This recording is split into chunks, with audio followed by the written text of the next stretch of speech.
Welcome, everyone, to the March 2020 Tanho Monday Textual Study. I'm your host, Shirley Paulson of Early Christian Texts, and our presenter this evening is Dr. Hal Taussig. In this study, we'll be talking about many Jesuses or just one, part 2. We'll pick up from where we left off last month. We found examples from a variety of texts that portray Jesus in different and even contradictory ways. And tonight, we'll take a closer look at these portrayals in maybe the letters from Paul, maybe the Gospel of Mary, secret revelation of John, letter of Peter to Philip, but maybe not all those, I don't know. Anyway, just a gentle reminder that donations supporting the creation of these textual study archives are greatly appreciated. $5 to $10 per session would be enough to keep us going. You can find the donation link in the text that we're studying tonight, more information about past and future study sessions, as well as other archived recordings on earlychristiantexts.com. That's my website. You go there and click on the button on the homepage that says Tanho Monday Textual Studies. So that's it. Hal, it's your turn. Thanks so much, Shirley, and thanks you all for being here on this perhaps one of the oddest Monday nights many of us have had in a while. We also are a little bit odd tonight in that we rarely have done two studies in a row on the same topic. But tonight we are. We simply ran out of time to talk last month, and so we're going to see what happens, stay for another hour. I would want to say, as I usually do, that I'm very interested in what you have to think and what you have to say, especially in an evening like this, for you to have very strong interest, very strong protest, very strong encouragement. Those all really belong to the way we talk together. So yes, the question tonight then is: are there many Jesuses, or is there one Jesus? And it's in some ways, I think, that question, which is meant to be big, is also in one way just another way for us to get a chance to talk at a bunch of different texts from the early Christ people of the first 2 centuries. So today we will come at, as we did last month, we'll come at the extraordinary diversity of pictures of Jesus in the first 2 centuries. And we did that last month in a way that seemed evocative enough for us. The diversity seemed evocative enough that, to a certain extent, we weren't sure whether we were talking about the same person. And even those of us who were very attached to Jesus found ourselves wondering, so how big a tent could one person provide for one identity? And so I thought it might be just one thing to remind us of in a very easy portrait, just to start with the name Jesus. And again, I don't want to be too pedantic, but this may be a matter of interest to some folks. So a question of who is Jesus starts first, of course, with the language we're speaking, because whoever any Jesus in the first century was, they wouldn't have called themselves Jesus, right? Because that's in English. And Jesus, in Jesus's own language, which was more or less Aramaic, occasionally perhaps Hebrew, but mostly Aramaic. Jesus, anybody know what Jesus's name was in his own language? Is it Yeshua? Yeah, thank you. Thank you so much. And Yeshua, that helps us a lot, is just sort of getting all the way through. So that helps us almost tell us what Jesus's name was in English. Anybody want to jump on that? Joshua. So Joshua was a common name in the ancient world, and especially in Israel of the first century. It's not an odd name or a name that you say, hey, I met someone named Joshua, Yeshua, today. That would be more like, yeah, tell me something new. The word Yeshua means salvation. But if you say that word on the street, you'd probably know that you're talking about somebody. In other words, if you said, hey, I saw Yeshua today, or Yeshua, you would probably know that you're talking about one of the 7 or 8 people in the village called that. So when we are talking tonight about was there more than one Jesus or not, on one level, the answer is clear, right? There were thousands. But that's not, of course, the question that we're working on. And basically, we're in the middle of a conversation now that would pose the question this way.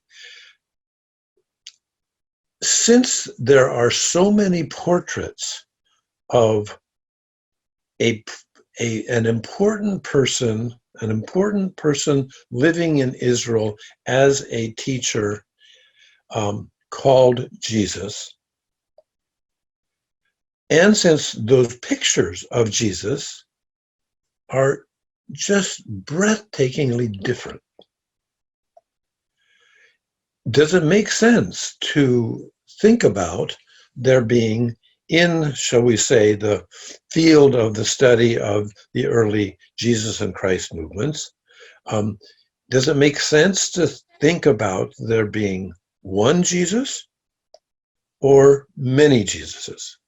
And again, we kind of flopped our way into this question, not unknowingly, but in many ways, again, surprisingly, last month, when we found out, for instance, that Jesus in the Gospel of Thomas is someone who speaks in short wisdom sayings and who doesn't seem to have either been crucified or resurrected. On the other hand, let's say in the Gospel of Matthew or Mark, often they have some differences there, but there you have a teacher, mostly a wisdom teacher, maybe something other than wisdom now and then, a healer, that doesn't go on in for the Jesus of the Gospel of Thomas, for instance, and someone who's crucified and resurrected. Other things to it. I think it looks like, to me, the Jesus in Mark is probably a little bit sadder and madder than the one in Matthew. But that's not as big a difference as when you compare those other 3, Thomas, Mark, and Matthew. But then we also saw other Jesuses, like the Gospel of Truth and the Gospel of John, where there were stunning differences. So, for instance, when you hear Jesus in the Gospel of John talk, he teaches almost nothing that Jesus teaches in the Gospel of Mark. Hardly anything's the same. So anyway, so we that's where we got to, and we thought that it might be helpful for us to then ask this question that is, in some ways for us, mostly a contemporary question. That is it for us? More and more, because there are more and more documents from the ancient world that talk about Jesus, and that diversity gets bigger and bigger, even though the diversity is pretty big, even in the canon, in the New Testament. It's even bigger once you start having things like the Gospel of Mary and the Gospel of Thomas and the Gospel of Truth. So is that diversity too big for one Jesus? I want to say that I frankly don't mean this to be provocative, but more interesting and curious. And I would want to say that even though I've been asking myself this question probably for 20 years, I'm not sure what my opinion is. And I'm not worried about whether I could come up with a right question or wrong question, or a right answer or a wrong answer. So in other words, I think this can take us deep in questions if we ask it this way, and it could feel scary. I would encourage you for it not, if it starts feeling scary, just step back 3 paces and listen to us for a while, or say something that you're thinking about it. And I think you can guarantee that we won't jump on you, no matter what your answer or question or protest might be. So we have, as Shirley pointed out, we have a whole bunch of additional books we can look at from the first 2 centuries that are still more different. And I'm ready and willing to do that. But it feels, now that I've laid out the territory, it might be helpful for folks, before we look at some other texts and their differences, whether you have any thoughts, questions, protests, puzzlements, or breakthroughs at the beginning.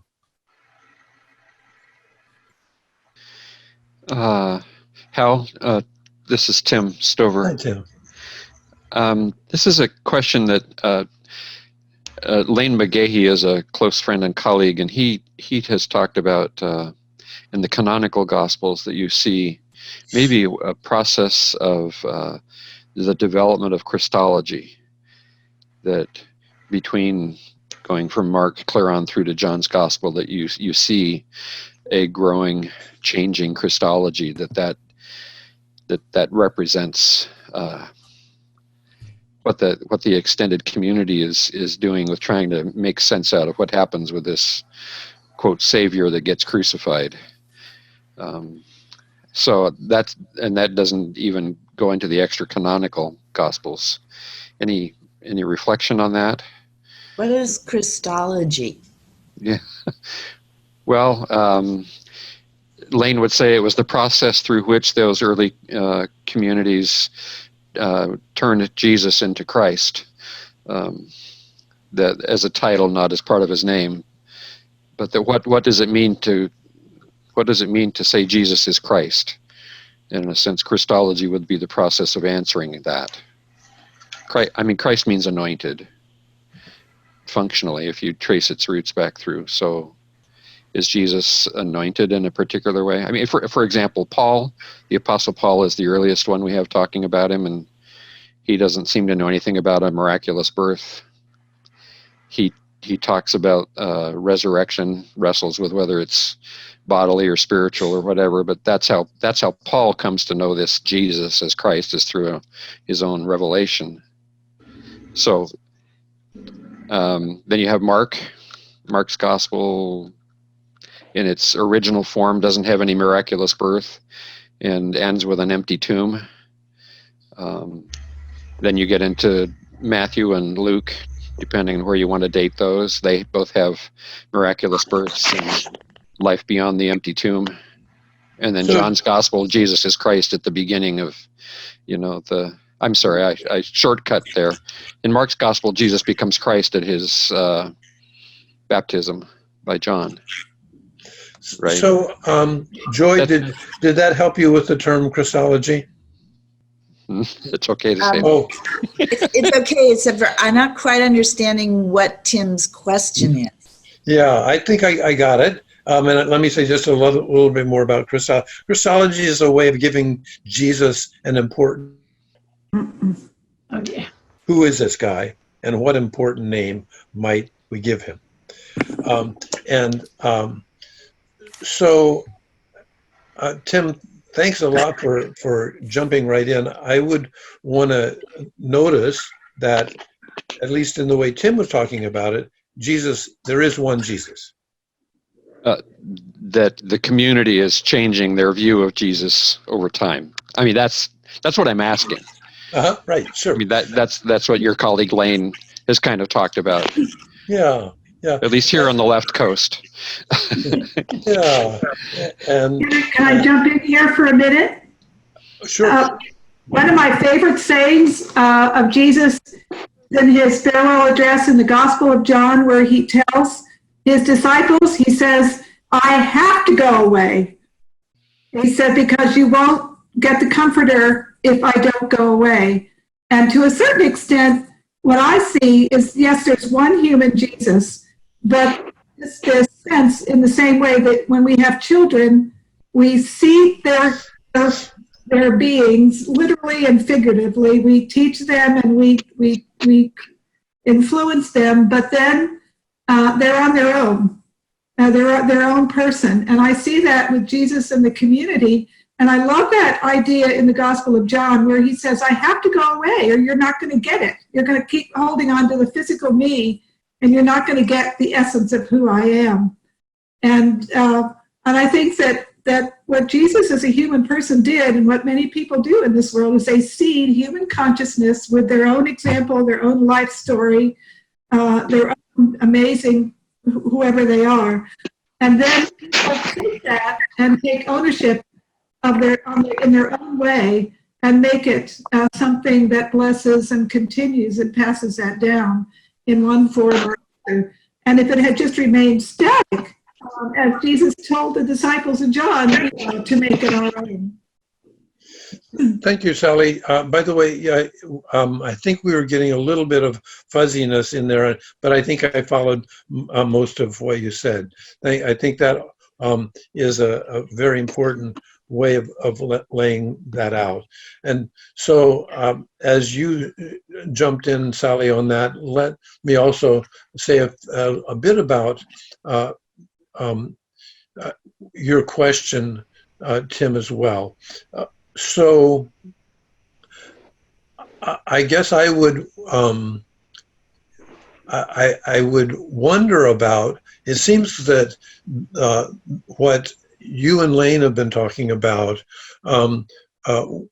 would assume that the heart of who Jesus is the historical Jesus. Right.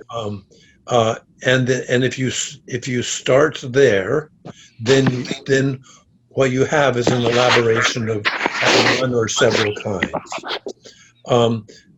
And so I just want to acknowledge for many of us in this conversation, I suspect that we assume that Jesus is really defined by who the human person Jesus was.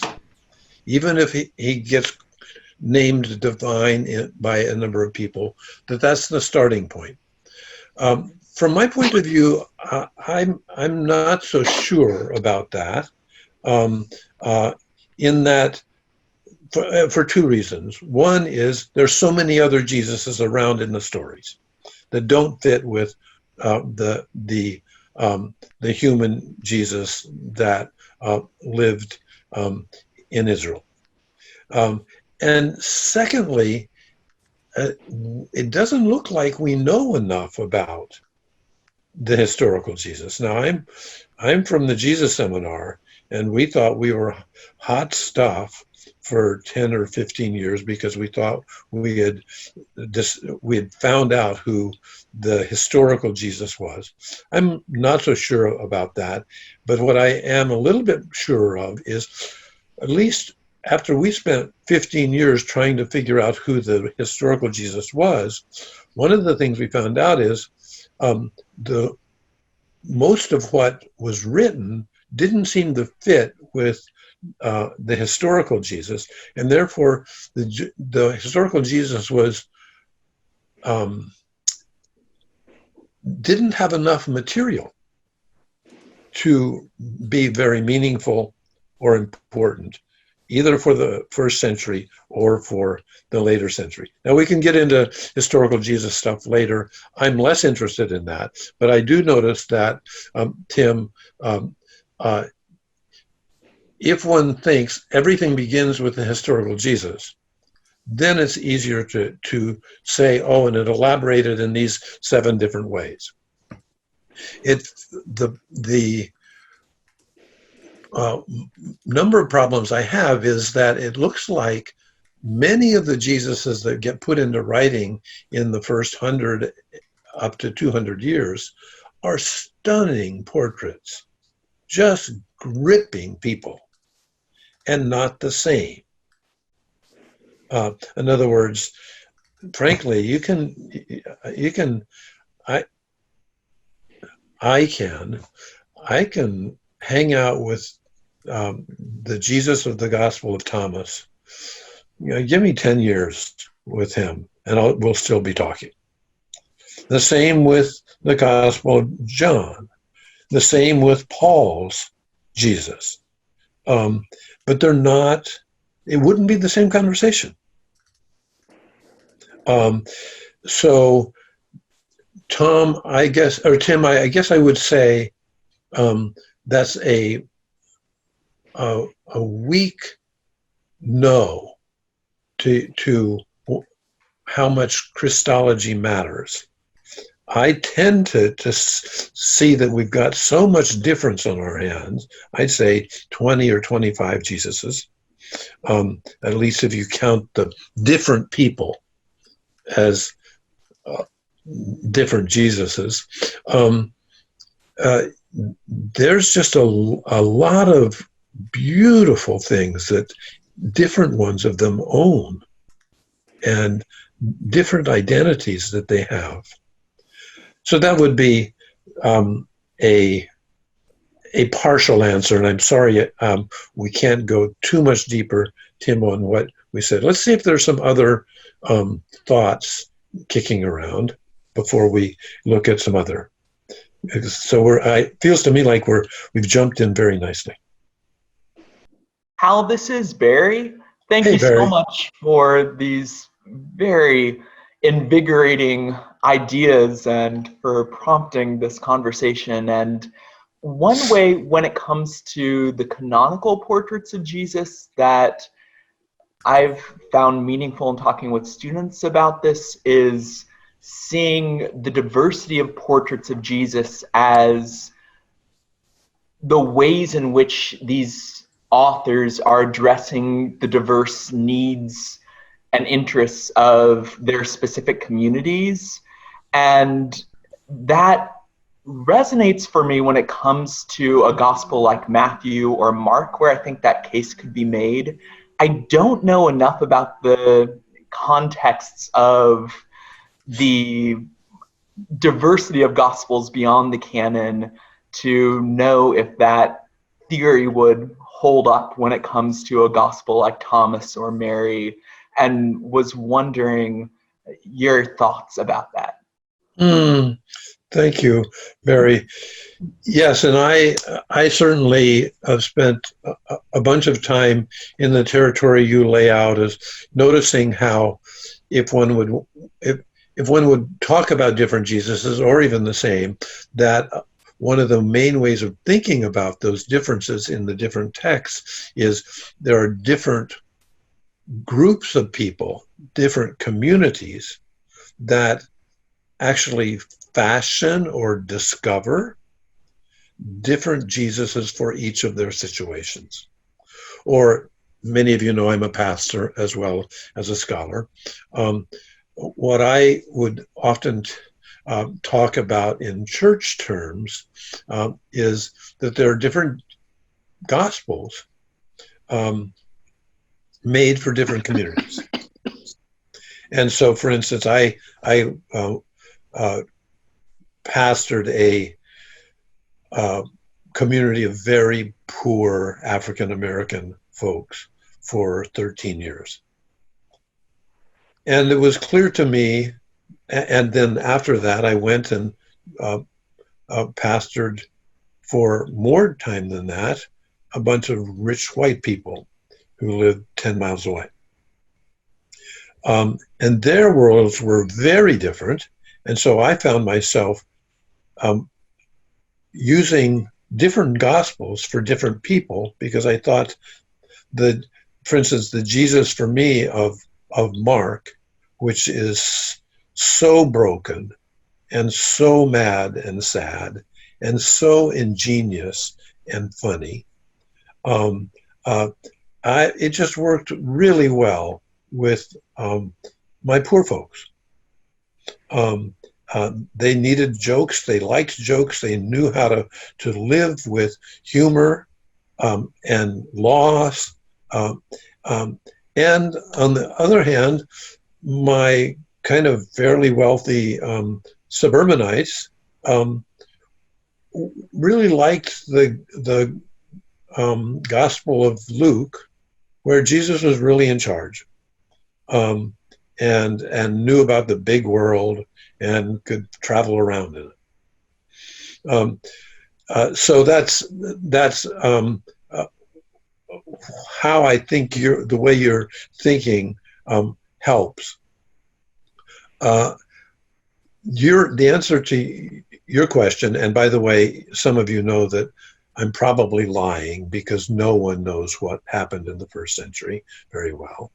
But I think the answer might be to what you're asking is, yeah, there are just a lot of ingenious communities writing amazing things about Jesus in the non-canonical as well. And I would say, from my point of view, often when I taught in thinking about different communities, I said, you know, Matthew and Paul would have a fist fight if they were ever in the same room. They're Jesuses, and they are so different. Mainly around whether Torah works or doesn't. So Matthew knows Torah works.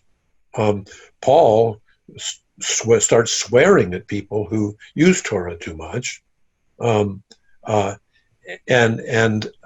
So, yeah, I think, Barry, that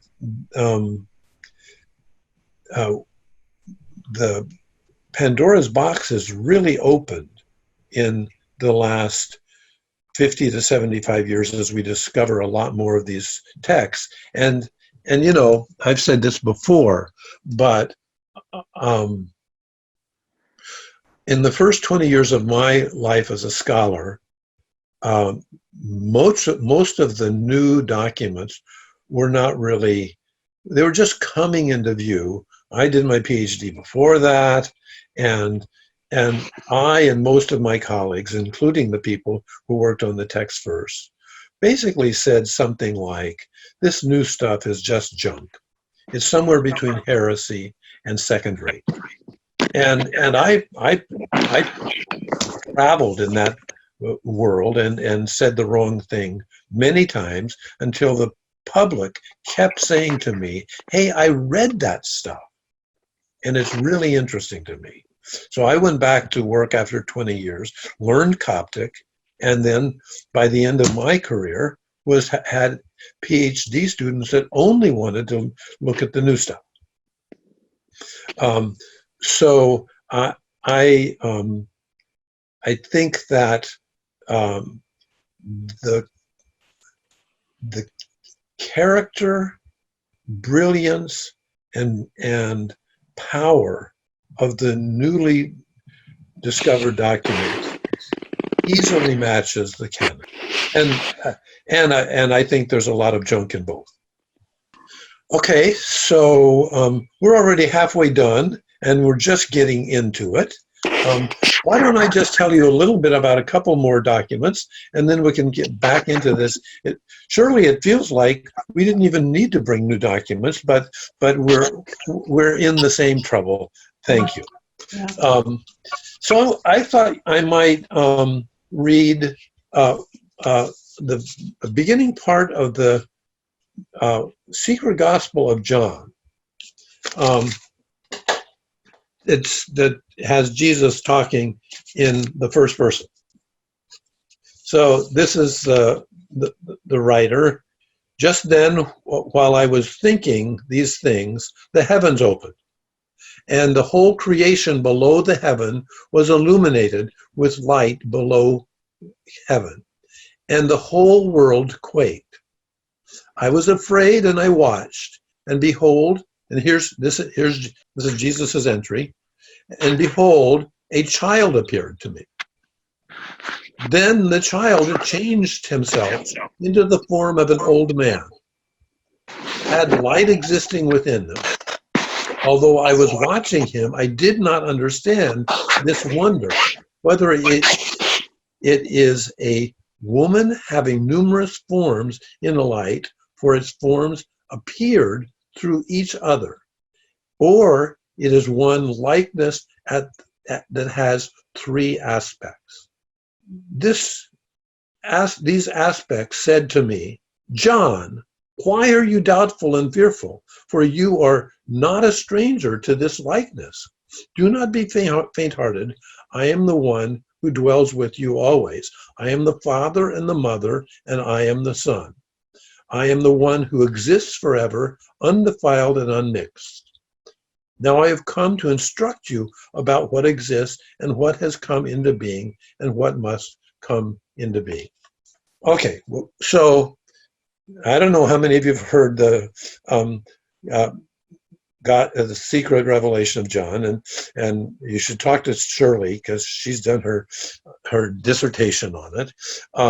But I would want to say that this is a fairly different picture than most of us have of Jesus. And this Jesus does end up having some things to teach, but none of them correspond to what are in Mark or Matthew. Some of them correspond somewhat to the way Jesus teaches in John, and maybe a little bit in how Jesus teaches in Thomas, and maybe a little bit about how Jesus teaches in the Gospel of Mary. But this child that turns into a man that turns into, or an old man that turns into a woman, is quite a picture. And if one reads the rest of the Gospel or the Secret Revelation of John, one finds it fairly dependable, I would say, in many ways. I'm not saying like it fits the Nicene Creed. I'm just saying that if you watch how this Jesus changes the world, heals people, and brings people together, it's not nothing. Let me show you one other thing. This is the letter of Peter to Philip. This letter to Peter to Philip, also from the Nag Hammadi. This does not This isn't a letter, but it's called a letter. Um, so this is what's happening in the part I'm going to read you is after the disciple, after Jesus has died and gone to be with God, the disciples are being killed, and the disciples are, and the ones that haven't been killed are afraid they're going to be killed, and so they try to dial up Jesus, and Jesus comes. So here's Jesus in the letter of Peter to Philip. Then a great light appeared, so that the mountain gleamed from the sight of the one who appeared. And a voice called out to them, saying, "Listen to my words, that I might speak to you. Why are you seeking me? I am Jesus Christ, who is with you forever." Then the ambassadors answered and said to him, the ambassadors is the way you should translate apostles, "Lord, we wish to understand the lack of the generations and their fullness, and how we are restrained to this dwelling place, and how we have come here, and in what way shall we leave? How do we have the authority of freedom? Why do the powers fight against us?" There's more to that. But here, notice that there Jesus is a light that comes down to people after he's died. Basically, when they say, could we talk? And especially when what they want to talk about is whether they're going to get tortured to death. They're going out, the rest of the books say regularly, the rest of the book says, they're going out regularly and teaching in the temple and other places. But they're pretty sure, as they watch others being knocked off, that they're going to be knocked off too. And Jesus comes back to them several times. And finally, Jesus says, and they say, "Wait a minute, what are we going to do? We're going to die." And Jesus says, "Just keep doing what you're doing. Heal people and teach. Go up to the temple regularly. And if you die, you die. And if you don't, you don't." Here too is a powerful presence, I want to say, that really cares about what happens to people, what their mission is, what their work is, and doesn't seem to have a bodily form at all. Has no teachings that they seem to know about. Not clear that there are any miracles or healings there. Maybe the book isn't large enough for that. But the main thing that this book is about is what do we do when the Roman powers are just going to slaughter us? And Jesus doesn't seem to be he doesn't want to reassure too much, and he doesn't want to say, "Yeah, you've got it. You're gonna get killed," which is what a bunch of other gospels or documents, both inside the canon and outside the canon, do say. All right, so those are two more things. I was going to talk a lot about Paul. We can talk some more about Paul, but let's see if there's some other questions, protests, thoughts coming. So this is Joy. Hey, Joy. And I have been focusing on the secret revelation of John. Oh, thank you. Because it starts off with this guy so at a loss because his Savior is gone, and everybody's going, this guy was, joking around. It's, false news. And he leaves the people and he goes to the mountain or the desert. And then this vision or whatever it is appears and starts teaching a really deep picture of what God is and how the original creation is, and then how all this chaos and turmoil started coming. Not necessarily explaining it, but he brings the reader through this perfect piece to a chaotic piece of all these guys, all the characters, and I can't remember all their names, but anyway, Yes. are doing all these things. And then, but then at the end, this Savior comes to those who are in prison and hides because they're not quite ready to get it. And then it comes again and hides because nobody's quite ready. And then it finally comes a third time, and then there's somebody who's looking for this answer. And for me, I was reading this because of the situation now, which seems like this chaos and fear is going on with people. And I found that that's what the answer is for me, is to go back to that very basic, really deep thing of the beginning, the creation, that's a one creation.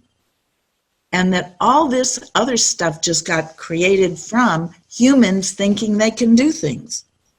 Anyway, I've really been studying this book and yeah, trying to look at the Jesus, but more about, the message of the book is so cool. Oh, that's so wonderful, Joy. Thank you for saying that. And you're right. It's has so much amazing things in it, that whatever its Jesus is not quite the central part of the message. There's some important Jesus there, but I would, in terms of our question for tonight, what would you say, Joy? Can you find that Jesus elsewhere in other writings from the early Christ people? I would guess that the closest I would come to that Jesus would be in the Gospel of John. Because I think that the Gospel of John has very deep concepts about God and about unity and about oneness, that doesn't describe Jesus as a person, but as this oneness, this thing. So that would be my figuring. Whoa, that is an unbelievable winning answer. Thank you. I agree, and so do both of the texts, I think. In other words, both of them have John in them, the word John, and I think that there's a decent chance that they are a part of a larger movement together, or at least associated. And just to bring in another book that we said we might talk about tonight, it seems to me really different than another book with the word John in it, and that is also about the end of the world. The canonical revelation to John is full of, Jesus is the general who slaughters hundreds of thousands of people in the revelation to John. And it's such a bloody, big event for the revelation to John, whereas none of that happens in the secret revelation of John. When Jesus enters back again at the end, well, both times, Jesus really does not win with any battle. He wins with a simple message of love and wisdom. And so that figure in the gospel, in the canonical revelation to John, of all the battle wear that he has from the very beginning, is running around trying to save the bloodied world with armies. That's, for me, seems relatively far from and different. And frankly, I have my good moments with the revelation to John, but it doesn't seem like the same character. Well, if any of you can even come near leading us as well as Joy, that's good. But let's hear other thoughts. I have a question. This is AJ. AJ.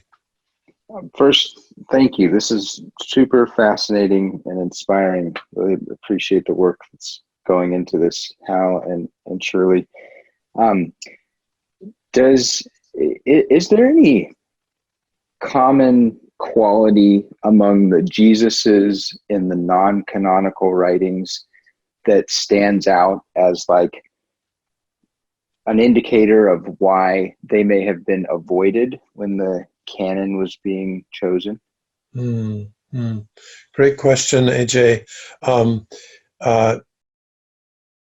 I think I don't know the answer to your question because I'm not really on top of the 70 documents or so that I would have to be to see if there's anything that they all share. I would say that that a bunch of them share a bunch of other things with one another and not with anything else. But that's also true, I think, of the canon. So, in other words, I would say for me, the differences between the books and the canon are such a rich, powerful picture, and such a great package for a whole bunch of different people. So it is true that after we found a whole bunch more, we have more differences. But I think, and again, I've said this several times over the last 4 or 5 months, I think the idea of diversity in various Christ communities and Christ movements is inherent in the canon itself.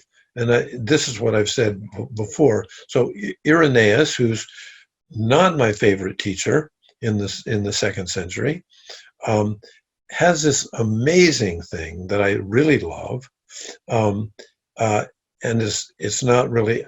He does talk about Jesus, but this isn't about Jesus. He's the first person. Irenaeus is the first person to say that let's have 4 Gospels, and let's have them be Matthew, Mark, Luke, and John. So right at the end of the 2nd century, Irenaeus is saying that. So to a certain extent, one would say, if one's worried about orthodoxy or canon or things like that, whew, that's a relief.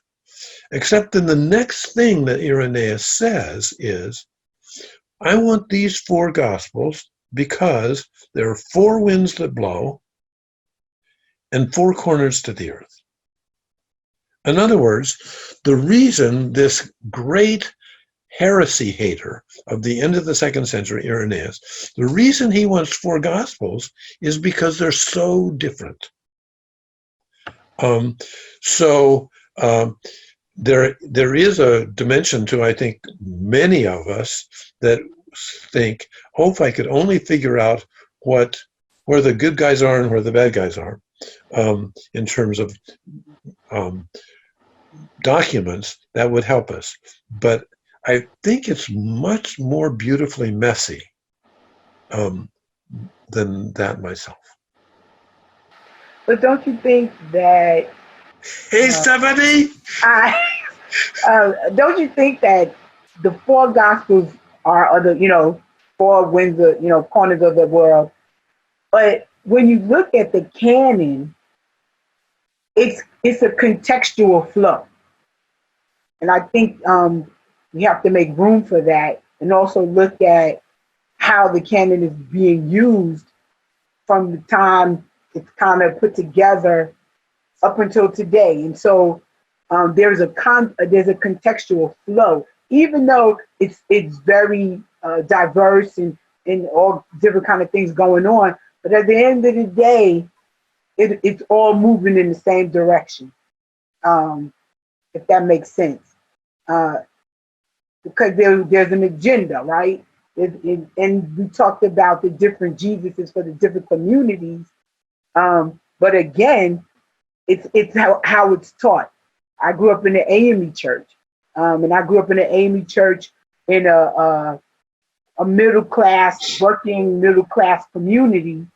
And so Luke spoke very highly, was very prominent in my upbringing, the theology, because Luke was the doctor, and then you attach it to Acts, and so that thinking of who Jesus was in that context was big for my community, right? And so we have to look at what's the contextual agenda to why people attach themselves to these particular Jesuses. And then when you do that and you look at the non-canonical Jesuses, those Jesuses kind of get in the way of the agenda. That's the way I see it. We're not looking at these Jesuses because, the church doesn't want to hear that Jesus already came back. That, the people prayed and said, Jesus, we need to talk to you. And he was like, okay, here I am. The church doesn't want to hear that. The church doesn't want to hear that Jesus is like, well, listen, just keep doing what you're doing. I can't really guarantee that there's this, pot of gold at the end of the rainbow. The church doesn't want to hear that, right? The church wants to hear he's coming back. They want the revelation Jesus, right? On the white horse, breaking it up and getting it done. They don't want to hear that. They don't want to hear that, well, we got to keep going and there's no guarantees that, we're going to come out shining. We don't want to hear that, right? And then when you look at how the gospel is used, Dr. James Cone and I used to have a difference because he would talk about Jesus on the cross. And my argument was, if there wasn't any resurrection Jesus being preached to these folks, they wouldn't stay on the cross during the civil rights movement. You're not gonna deal with dogs and hoses and being beaten just basically from Jesus on the cross. You are looking at resurrection Jesus too. And so which Jesus fits the agenda of the time? That's what I think we're looking at. So if I understand you, Stephanie, you're saying there's several levels of bigness that can help a whole bunch of different folks in different ways? Right. Or do they all have the same message? It can help folks in different ways, but coming to the same end, right? That the rich folks that you preach to, the rich white folks that liked John, that's what you said, right? As opposed to the poor black folks that like Mark, but at the end of the day, we're all going to heaven. We're all going to get our reward, right? And so it may be different how you get to heaven, but at the end of the day, we're all getting to heaven. As opposed to the Jesus in the letter from Peter to Philip that says, listen, what do you want? Okay, I'm here. You got to just keep doing what you're doing. There's no guarantee. There's no favor. There's no, oh, you're going to get out of it and everybody's going to be okay. There's none of that. And so that's a different end than we're all going to make it to heaven and we're all going to come out shining. That's a different end. Yeah, and so I hear you appreciating both. I do, but I think that because of what Joyce said about what we're going through right now. Okay, yeah. Right? All right. Yeah. You need to hear that. You just need to keep doing what you're doing. Okay, so I hear you more clearly. So you're going to hang on to the letter of Peter to Philip. For right now, yeah. Yeah. Because Okay. I got to keep washing my hands. Yeah. I got to keep social distancing. I got to keep doing that. And so, you know, there is no guarantee, right? And so you need to hear that. You need to hear that Jesus, that there is no guarantee. You need to hear the Jesus from the secret revelation to John, that it's a hot mess.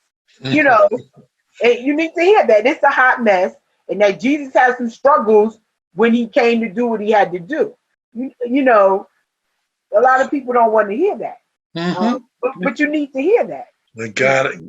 And I would tend to say, and I'm not sure if I don't want to misuse what you just said, but I would say I'd rather be with several people in the canon and the letter of Peter to Philip rather than 1 Timothy, which I understand to be saying just so long as the women are shutting up and the men are in charge, we'll be okay. So now, Shirley, we're out of time. I've failed us again, but what an amazing conversation! One of the most vibrant conversations we've had, and I hope that I've at least been able to provide some other thinking as well. Well, you sure got us moving, Hal, in ways that I think all of us are going to go back and say, I have more thinking to do, and that's okay, because then you'll come back. And you know, I'm happy to say that Hal has even been thinking about what we're going to do next month, which is going to be exciting too. So this is one of the first times we can tell you in advance.